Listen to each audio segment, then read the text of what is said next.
बहुत ही खूबसूरत। ये देखें ना आप, माशाल्लाह जी माशाल्लाह, अल्हम्दुलिल्लाह, क्या बात है जी। लो जी बिस्मिल्लाह रहमान रहीम, माशाल्लाह जी। बिल्कुल ਅਸੀਂ ਜ਼ੀਰੋ ਲਾਈਨ ਤੇ ਖਲੋਤੇ ਹਾਂ। ਹਾਂਜੀ ਬਿਲਕੁਲ। ਮਤਲਬ ਸਾਡੇ ਤੋਂ ਤਕਰੀਬਨ 2 ਏਕੜ ਜਾਂ 3 ਏਕੜ ਜ਼ੀਰੋ ਲਾਈਨ। हाँ बिल्कुल, ਕਿਸੇ ਕਿਸਮ ਦਾ ਕੋਈ ਰੌਲਾ ਆਤੀ, ਕਿਸੇ ਕਿਸਮ ਦਾ ਕੋਈ ਰੌਲਾ। कोई रौला नहीं। मेरे कहने का मकसद है कि अस्सलामुअलैकुम व्यूअर्स, कैसे हैं आप? खैरियत से हैं? आज मैं आपको लाया हूँ बजवात के खूबसूरत बाग आड़ू के बाग में। और हमारा इलाका आपको पता ही है कि आड़ू के बारे में बहुत ही मशहूर है। और इसका आड़ू जब फरोख्त होता है सिटी में या मार्केट में, तो जब तक बजवात का नाम ना लिया जाए तो वो फरोख्त नहीं होता।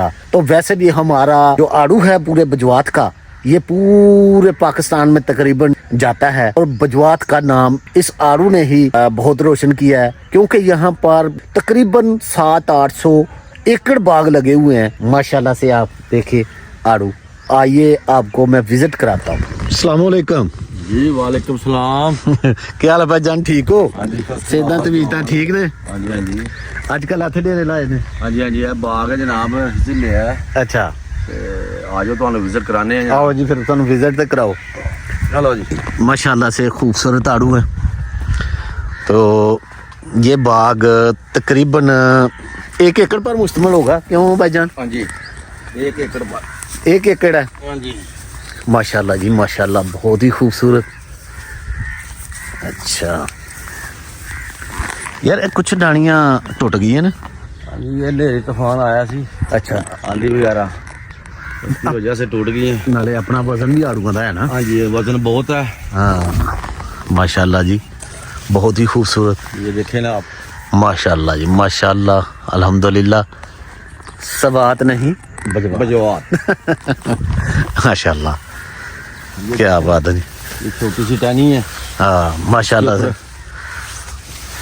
वजन लगा हुआ है जी, माशाल्लाह जी।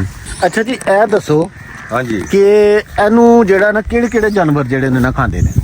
ਇਹਨੂੰ ਜੀ ਕਵਾ ਅੱਛਾ ਤੇ ਇੱਕ ਬੁਲਬੁਲ ਜਾਨਵਰ ਹੁੰਦਾ ਹੈ, ਅੱਛਾ, ਤੇ ਜਨਾਬ ਤੋਤਾ ਵੀ, ਹਾਂ, ਤੇ ਇੱਕ ਰਾਤ ਨੂੰ ਜਾਨਵਰ ਆਂਦਾ, ਖੜਕ ਕਹਿੰਦੇ ਨੇ ਉਹਨੂੰ। ਖੜਕ ਕਹਿੰਦੇ ਨੇ ਉਹਨੂੰ। ਠੀਕ ਹੈ। ਉਹ ਵੀ ਕਾਫੀ ਜ਼ਿਆਦਾ ਨੁਕਸਾਨ हाँ ਕਰਦਾ जी, है। बहुत ज्यादा, वो सब तो ज्यादा नुकसान करता है। अच्छा हाँ जी, ये देखे ना, माशाल्लाह जी, खूबसूरत, बहुत ही खूबसूरत है जी। इनको देख के ना तो यकीन करें अल्लाह ताला की ज़ात नज़र आती है कि यार कोई ज़ात है हाँ जी, कि इनको उगाने वाली, इनका रंग, इनका रूप माशाल्लाह से देखें जी, कितना प्यारा खूबसूरत रंग है जी इनका है। और तकरीबन एक टहनी पर बहुत वजन है। हाँ जी हाँ जी, 20-20 किलो, 15-15 किलो, 10-10 किलो। हाँ छोटी सी टहनी है। ये दरख्त भी गिर गया। हाँ जी हाँ जी, ये भी आंधी से गिरा है।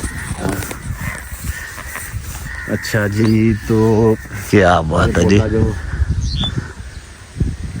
बहुत ही खूबसूरत है जी, बहुत ही खूबसूरत। ये देखे ना, नीचे झुकी हुई है। ये देखे माशाल्लाह जी। अपने वजन से ही जो है ना वो गिरी हुई हैं माशाल्लाह से, बहुत ही खूबसूरत। किसी ने कहा सही है कि अब सवाद नहीं बजवात। माशाल्लाह से। हाँ जी, ये बहुत तारा है हम लोगों ने। अच्छा, मार्केट में भी हवा कर लिया तुसी? हाँ जी माशाल्लाह से, उन्हें तैयार है सारा फल। हाँ जी हाँ जी, माशाल्लाह जी, खूबसूरत। ये देखो, ये कबे ने खाए हुए हैं। हाँ, आड़ू ही आड़े, बजवात का आड़ू और खूबसूरत आड़ू। और जिरा जिरा रिजक है उन्हें उन्हें तो खाना ही हाँ है, जी। भावें जो मर्जी कर लो, उन्हें तो खाना ही है। परिंदियां ने भी खाने ने, बंदियां ने भी खाने ने, हाँ जी, जिसका किस्मत च लिखे जाना उन्हें खाना ही खाना ही खाना है। अच्छा जी, इस वक्त जेड़ा ना असी बिल्कुल जीरो लाइन ते खलोते हैं, क्यों जी? बिल्कुल ऐसे ही कर लेना जी।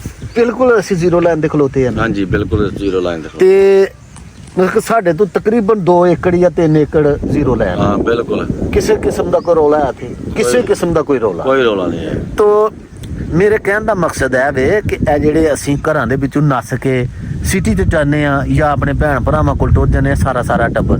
ਇਸ ਤਰ੍ਹਾਂ ਨਹੀਂ ਹੋਣਾ ਚਾਹੀਦਾ ਕਿ ਪੂਰਾ ਮਹੱਲਾ ਛੱਡ ਕੇ ਤੇ ਅਸੀਂ ਉੱਥੇ ਟੁਰ ਜਾਈਏ। ਕੋਈ ਐਸੀ ਬਾਤ ਨਹੀਂ ਹੈ। ਅਸੀਂ ਬਿਲਕੁਲ ਜ਼ੀਰੋ ਲਾਈਨ ਦੇ ਖਲੋਤੇ ਦੇ ਤੇ ਆੜੂ ਦੀ ਆ ਜਿਹੜਾ ਨਾ ਵੀਡੀਓ ਸ਼ੂਟ ਕੀਤੀ ਹੈ ਤੇ ਪੂਰਾ ਅਮਨ ਰਹਿਣਾ ਚਾਹੀਦਾ। ਮਸਲਾ ਹੁਣ ਇੱਥੋਂ ਉੱਠ ਕੇ ਅਸੀਂ ਜਿਹੜੇ ਜਾਵਾਂਗੇ ਨਾ ਤੇ ਦੇਖੀ ਲੋਕ ਵੀ ਜਿਹੜੇ ਨੇ ਨਾ ਉਹ ਫਿਰ ਜਿਹੜਾ ਨਾ ਟੁਰ ਪੈਂਦੇ ਨੇ ਕਿ ਫਲਾਣਾ ਨਾ ਸ਼ਹਿਰਾਂ ਦੀ ਆਬਾਦੀ ਵਿੱਚ ਜ਼ਿਆਦਾ ਬੰਬਾਰੀ ਹੋਏ।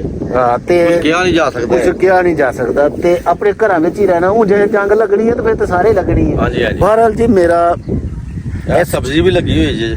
ਇਸ ਚੈਨਲ ਦੇ ਤਵੱਸਸ ਨਾਲ ਸਾਰਿਆਂ ਨੂੰ ਇਹੋ ਹੀ ਪੈਗਾਮ ਹੈ ਕਿ ਜਾਂ ਸਾਡਾ ਇੰਡੀਆ ਦੇ ਵਿੱਚ ਵੀ ਜ਼ਾਹਰ ਹੈ ਸਾਡੇ ਸਬਸਕ੍ਰਾਈਬਰ ਨੇ, ਉਹ ਦੇਖ ਰਹੇ ਨੇ ਸਾਨੂੰ, ਤੇ अमन करो यार, जीनो और जीने दो।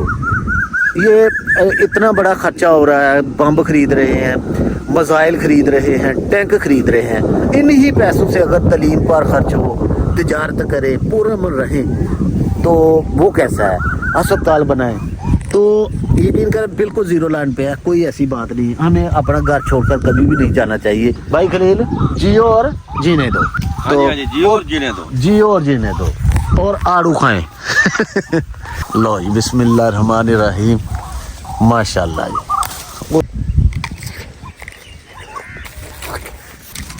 माशाल्लाह जी। वालेकुम सलाम।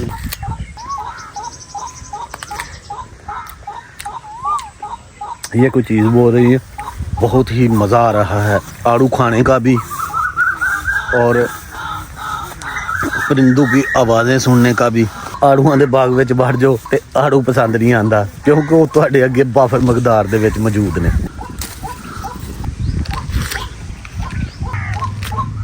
अच्छा जी महर जी, हुण मैनूं दिओ इजाजत ਤੇ ਮੈਂ ਹੁਣ ਜਿਹੜਾ ਨਾ ਅੱਲਾ ਖੈਰ ਕਰੇ। ਲਓ ਜੀ, ਠੀਕ ਹੈ ਜਨਾਬ। ਅੱਛਾ, ਇਹ ਸਰ ਤੁਸੀਂ ਜਨਾਬ ਹੁਣ ਸਾਡੀ ਤਰਫੋਂ ਜਨਾਬ ਗਿਫਟ ਹੈ। ਇਹ ਤੁਹਾਡੀ ਤਰਫੋਂ ਬਜਵਾ ਦੇ ਆੜੂ। ਹਾਂਜੀ, ਬਜਵਾ ਦੇ ਆੜੂ ਜਨਾਬ, ਤੇ ਇਹ ਬੱਚਿਆਂ ਨੂੰ ਜਨਾਬ ਦਿਓ ਖਾਣ ਪੀਣ ਤੇ खुश हो। मेहरबानी जनाब, बहुत शुक्रिया जी। ठीक है सर। तो भी बस आज के लिए इतना ही। अपना अपने गिद्दो नवा का ख्याल रखें। सफाई निस्मान है। अल्लाह हाफिज़।